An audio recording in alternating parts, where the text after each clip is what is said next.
ಬಿಸಿ ನಾಗೇಶ್ ಅವರು ನಿನ್ನೆ ರಾತ್ರಿ ನಿಧನ ಹೊಂದಿದ್ದಾರೆ. ನಿನ್ನೆ ರಾತ್ರಿ ನನಗೆ ಮೆಸೇಜ್ ಬಂತು ನಿಧನ ಹೊಂದಿದ್ದಾರೆ ಅಂತೇಳಿ. ಬೆಳಗ್ಗೆನೂ ಕೂಡ ನಾನು ಹೋಗಿ ಅವರ ಪಾರ್ಥಿವ ಶರೀರಕ್ಕೆ ನಮ್ಮ ಅಂತಿಮ ನಮನವನ್ನು ಸಲ್ಲಿಸಿದ್ದೀನಿ. ನಮ್ಮ ಬಿಜೆಪಿ ಆಫೀಸಲ್ಲಿ ಬಂದಿತ್ತು. ಮುಖ್ಯಮಂತ್ರಿಗೂ ಬೆಳಗ್ಗೆ ನಾನು ಫೋನ್ ಮಾಡಿ ಅವರು ಮಂತ್ರಿ ಆಗಿದ್ದರು, ಶಾಸಕರಾಗಿದ್ದಾರೆ, ಅವರಿಗೆ ಸರ್ಕಾರಿ ಗೌರವ ಕೊಡಬೇಕು ಅಂತ ಹೇಳಿದೆ. ಅವಾಗ ಕೂಡಲೇ ಮುಖ್ಯಮಂತ್ರಿನೂ ಕೂಡ ಇಮಿಡಿಯೇಟ್ ಆಗಿ ಸರ್ಕಾರಿ ಗೌರವಗೆ ಸಲ್ಲಿಸುವಂಥದ್ದಕ್ಕೆ ಆದೇಶ ಹೊರಡಿಸ್ತೀನಿ ಅಂತ ಹೇಳಿದ್ರು. ಮತ್ತೆ ನಾನು ಕೂಡ ಬರ್ತೀನಿ ಅಂತೇಳಿ ಬೆಳಗ್ಗೆ ಅವರು ಕೂಡ ಮುಖ್ಯಮಂತ್ರಿಗಳು ಕೂಡ ಬಂದು ಅಂತಿಮ ದರ್ಶನವನ್ನು ಪಡೆದಿದ್ದಾರೆ. ನಾಗೇಶ್ ಅವರು ತಿಪ್ಟೂರಿನ ಶಾಸಕರಾಗಿ ಕೆಲಸ ಮಾಡಿದ್ದಾರೆ. ನಮಗೆ ಅವ್ರ ಶಾಸಕರು ಅನ್ನೋದಕ್ಕಿಂತನೂ ಕೂಡ ಒಳ್ಳೆ ಸ್ನೇಹಿತ. ಶಾಸಕ ಅಂತ ಹೇಳಿದ್ರೆ ಒಂದು ಸ್ವಲ್ಪ ಜನ ಅದು ಇದು ಘೋಷಣೆ ಕೂಗೋದು, ಜೈಕಾರ ಹಾಕೋದು ಇವ್ಯಾವುದೂ ಇರಲಿಲ್ಲ ಆ ಮನುಷ್ಯನ ಹತ್ರ. ಯಾವುದೇ ಅವರು ಎಲೆಕ್ಟ್ ಆಗಿದ್ದು ಅಧ್ಯಕ್ಷರೇ, ಅವ್ರ ಸಮುದಾಯನೇ ಇಲ್ಲ ಅಲ್ಲಿ, 1% ಇಲ್ಲ ಅವ್ರ ಸಮುದಾಯ.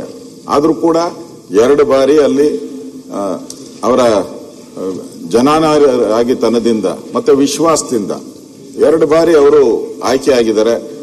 ಬೊಮ್ಮಾಯಿ ಸರ್ಕಾರ ಇದ್ದಾಗ ಅವ್ರನ್ನ ಎಜುಕೇಶನ್ ಮಿನಿಸ್ಟರ್ ಮಾಡಿದ್ರಿ.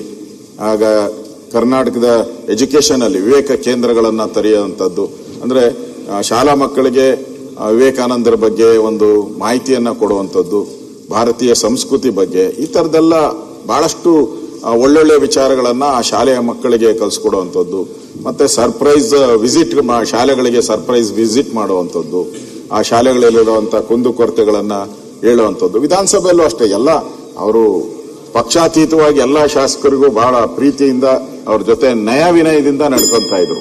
ಅವ್ರಿಗೆ ಅವರ ಸರಳತೆಯನ್ನೇ ಅವ್ರು 2 ಸರಿ ಎಲೆಕ್ಟ್ ಆಗಕ್ಕೆ ಆಗಿದ್ದಾರೆ ಅಂದ್ರೆ ಅವ್ರ ಸರಳತೆಯಿಂದನೇ ಅವ್ರು 2 ಸರಿ ಎಲೆಕ್ಟ್ ಆಗಿದ್ದಾರೆ ಕೂಡ.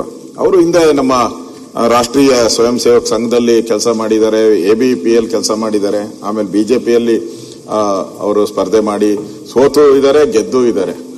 ಮತ್ತೆ ಅವ್ರಿಗೊಂದು ಅವಕಾಶ ಸಿಕ್ಕಿದಾಗೂ ಕೂಡ ಅವರು ಒಂದು ಎಜುಕೇಶನ್ ಡಿಪಾರ್ಟ್ಮೆಂಟ್ ಅಲ್ಲಿ ತನ್ನದೇ ಆದಂತ ಛಾಪನ್ನ ಕೊಡುವಂತ ಕೆಲಸವನ್ನ ಮಾಡಿದ್ದಾರೆ.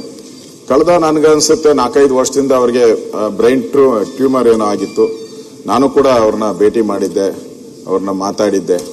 ಅದಾದ್ಮೇಲೆ ಕೊನೆ ಟೈಮಲ್ಲಿ ಅವ್ರು ಬೆಂಗಳೂರಲ್ಲಿ ಬಂದು ಅವರ ರಿಲೇಷನ್ ಮನೆಯಲ್ಲಿ ಬೆಂಗಳೂರಲ್ಲಿ ಇದ್ರು. ನಿನ್ನೆ ಅವರು ತೀರ್ಕೊಂಡಿದ್ದಾರೆ.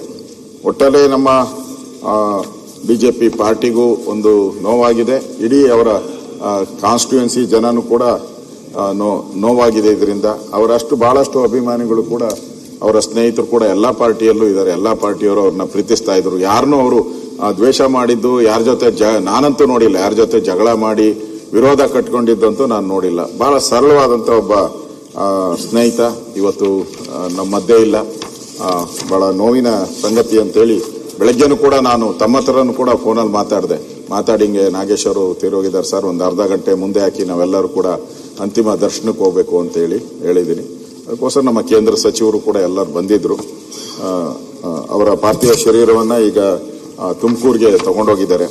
ಅದರಿಂದ ನಾನು ಅವರ ನಿಧನ ಹೊಂದಿರೋಕ್ಕೆ ಅತ್ಯಂತ ವಿಷಾದ ವ್ಯಕ್ತ ಮಾಡ್ತೀನಿ. ಮತ್ತೆ ಅವರ ಆತ್ಮಕ್ಕೆ ಶಾಂತಿ ಸಿಗಲಿ, ಮತ್ತೆ ಅವರ ಕುಟುಂಬದವರಿಗೆ, ಅವರ ಸ್ನೇಹಿತರಿಗೆ ಈ ದುಃಖವನ್ನು ಭರಿಸುವಂತ ಶಕ್ತಿ ಭಗವಂತ ನೀಡಲಿ ಅಂತೇಳಿ ಪ್ರಾರ್ಥಿಸಿ ತಾವು ತಂದಿರತಕ್ಕಂತ ಈ ಸಂತಾಪ ಸೂಚನೆಗೆ ನನ್ನ ಬೆಂಬಲವನ್ನು ವ್ಯಕ್ತ ಮಾಡ್ತಾ ಇದ್ದೀನಿ.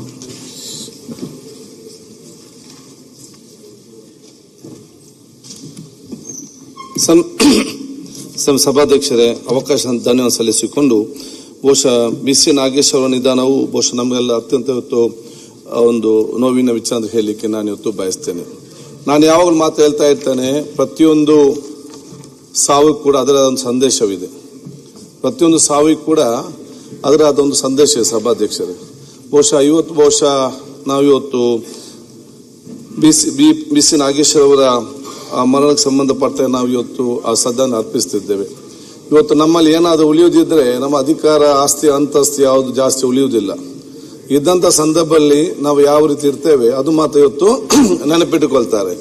ಅಂತ ಒಂದು ನೆನಪಿಟ್ಟುಕೊಳ್ಳುವಂತ ಅವಕಾಶ ಅಂತ ಹೇಳಿದ್ರೆ, ಅವರು ಶಿಕ್ಷಣ ಸಚಿವರಾಗಿದ್ದಾಗ ಬಹುಶಃ ಎಲ್ಲಾ ಶಾಲೆಗಳಿಗೆ ಕೊಠಡಿ ಕೊಡುವಂತ ಒಂದು ವ್ಯವಸ್ಥೆ ಎಲ್ಲಾ ಕ್ಷೇತ್ರದಲ್ಲಿ ಕೂಡ ಅವತ್ತು ಮಾಡಿದ್ರು. ಬಹುಶಃ ಆಡಳಿತ ಪಕ್ಷ ಸ್ವಲ್ಪ ಜಾಸ್ತಿ ಮಾಡಿರಬಹುದು, ನಮ್ಗೆ ಸ್ವಲ್ಪ ಕಡಿಮೆ ಮಾಡಿರಬಹುದು. ಎಷ್ಟು ನಮ್ಗೆ ಕೆಲವೊಂದು ಬೇಕು ಅದನ್ನು ಕೊಟ್ಟು ಆ ಎಲ್ಲ ಶಾಲೆಗೆ ಒಂದು ಕೊಠಡಿ ವ್ಯವಸ್ಥೆ ಕೊಟ್ಟಿದ್ದಾರೆ ಅವಿವೇಕ ಕ್ಲಾಸ್ ಅಡಿಯಲ್ಲಿ. ಅದು ಬಹಳಷ್ಟು ಅವತ್ತು ಗ್ರಾಮೀಣ ಮಟ್ಟದ ಎಲ್ಲ ಸರ್ಕಾರಿ ಶಾಲೆಗೆ ಅದು ಪ್ರಯೋಜನ ಆಗುವಂತ ವಿಚಾರ ಇವತ್ತು ಆಗಿದೆ ಅಂತ ಹೇಳಲಿಕ್ಕೆ ನಾನು ಇವತ್ತು ಇಚ್ಛಿಸುವಂತದ್ದು. ಆ ಒಂದು ಕಾಲಘಟ್ಟದಲ್ಲಿ ಏನೇನು ಕೆಲಸ ಮಾಡ್ತಾರೆ ಅದನ್ನು ಬಾತ್ ಇವತ್ತು ಎಲ್ಲರೂ ಕೂಡ ನೆನಪಿಟ್ಟುಕೊಳ್ತಾರೆ. ಎಲ್ಲಕ್ಕಿಂತ ಅದು ಮೇಲೆ ನಿಲ್ಲುವಂತ ಅವಕಾಶ ಆಗ್ತದೆ. ಅದಕ್ಕಾಗಿ ಬಹುಶಃ ಅವರ ಒಂದು ವ್ಯಕ್ತಿತ್ವ ಮತ್ತು ಅವರ ಈ ಒಂದು ಆ ಕೆಲಸ ಏನಿದೆ ಅದೆಲ್ಲರಿಗೂ ಕೂಡ ಮಾದರಿಯಾಗಲಿ. ಅಧಿಕಾರದಲ್ಲಿದ್ದಂಥ ಸಂದರ್ಭದಲ್ಲಿ ಅಥವಾ ಇನ್ನಿತರ ಜವಾಬ್ದಾರಿ ಸ್ಥಾನದ ಸಂದರ್ಭದಲ್ಲಿ ಜನರ ಪ್ರೀತಿ ವಿಶ್ವಾಸ ಗಳಿಸಲಿಕ್ಕೆ ತನ್ನದ ಪ್ರಯತ್ನ ನಡೀಲಿ ಅಂತ ಆ ಒಂದು ಸಂದೇಶಕ್ಕೂ ಇವತ್ತು ಈ ಒಂದು ಮರಣದ ಸಂದೇಶ ನಮ್ಗೆಲ್ಲರಿಗೂ ಕೂಡ ಹೇಳಿಕೊಂಡು, ಬಹುಶಃ ಅವರ ಕುಟುಂಬಕ್ಕೆ ನಾವು ಎಷ್ಟೇ ಶ್ರದ್ಧಾಂಜಲಿ ಹೇಳಿದ್ರು ಕೂಡ ಆ ಮನೆಯವ್ರನ್ನ ಕಳ್ಕೊಂಡಂತ ಮನೆಯವರಿಗೆ ಅಥವಾ ಮಕ್ಕಳ ತಂದೆಯನ್ನು ಕಳ್ಕೊಂಡ ಮಕ್ಕಳಿಗೆ ಆ ನೋವು ಅದನ್ನು ದೂರ ಮಾಡಲಿಕ್ಕೆ ಸಾಧ್ಯವಿಲ್ಲ. ಆದರೂ ಕೂಡ ಅವ್ರ ನೋವು ಆದಷ್ಟು ಕಡಿಮೆ ಆಗಲಿ ಮತ್ತು ಅವ್ರ ನೋವಿನ ಸಂದರ್ಭದಲ್ಲಿ ಅವ್ರ ಕುಟುಂಬ ಜೊತೆ ಇವತ್ತು ಮತ್ತು ಅವರ ಅಭಿಮಾನಿ ವರ್ಗ ಜೊತೆ ನಾವು ಇದ್ದೇವೆ ಅಂತ ಹೇಳಿಕೊಂಡು ಅವರ ಆತ್ಮಕ್ಕೆ ಶಾಂತಿ ಸಿಕ್ಕಲಿ ಅಂತ ನಾನು ಪ್ರಾರ್ಥಿಸ್ತೇನೆ. ಚಂದ್ರಸಪ್ಪ ಅವರು ಸಭಾಧ್ಯಕ್ಷರೇ ನಮ್ಗೆ ಅವಕಾಶ ಕೊಡ್ಬೇಕು. ಮಾನ್ಯ ಅಧ್ಯಕ್ಷರೇ, ಶ್ರದ್ಧಾಂಜಲಿ ನುಡಿಗಳನ್ನು ಹೇಳಲಿಕ್ಕೆ ಅವಕಾಶ ಮಾಡಿಕೊಟ್ಟಂತ ತಮಗೆ ಅಭಿನಂದನೆಗೆ ಸಲ್ಲಿಸ್ತೇನೆ. BC ನಾಗರೇಶ್ ಅವರು ತೀರ್ಕೊಂಡಂತ ಸಂಗತಿ ರಾತ್ರಿ ಗೊತ್ತಾಯ್ತು ನನಗೆ.